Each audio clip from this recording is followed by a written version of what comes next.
influencerni, ya'ni man pomadalarimni razbor qilamiz. Eng qimmat MACdan eng arzon Orizordan olingan pomadagacha. Mani eng qimmat pomadam bu MAC Russian Red. Juda ham qizil. Bu pomada umuman ko'rsha tanlamaydi.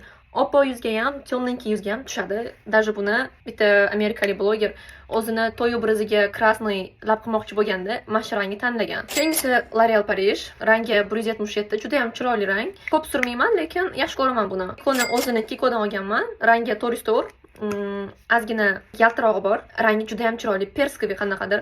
Buni temniy karandash bilan ishlatsam juda ham chiroyli effekt chiqadi. Keyingisi Nude Romantic Matte.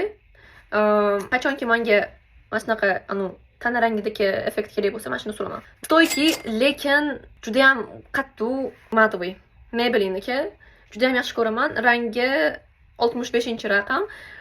Juda ham populyarniy rang. No, yomon tarafi labizni qotirib qo'yadi, keyin umuman ketmaydi. Даже yuz ham yaxshilab. Esa Art Visage Diamond. Juda ham yaxshi ko'raman buni. 4 yil oldin olganman, lekin qimmat bo'lgan o'sha paytda. Bu zarli, juda ham hidi ham yaxshi. Maslahat beraman. Surib ko'ring. Unaqa bilmayapti, lekin juda ham chiroyli rang. Rodda bunaqa 4tasi.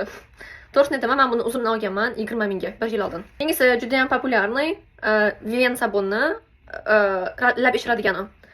Extra plumping. Labizga surganingizdan keyin labizni muzlatib qanaqadir achishtiradi, lekin приятный.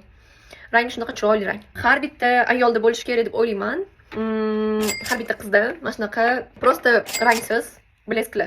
Menda bittasi Kaliforniyaning Kiko, bular ham uzundan olingan, 2 yil oldin. Uncha yoqmaydi. Men buni kenaym berganlar, narxini bilmayman, lekin yaxshi narsa. Siz men pomadalarim ichidan qaysi birini ishlatgansiz va qaysilari yoqadi va yoqmaydi?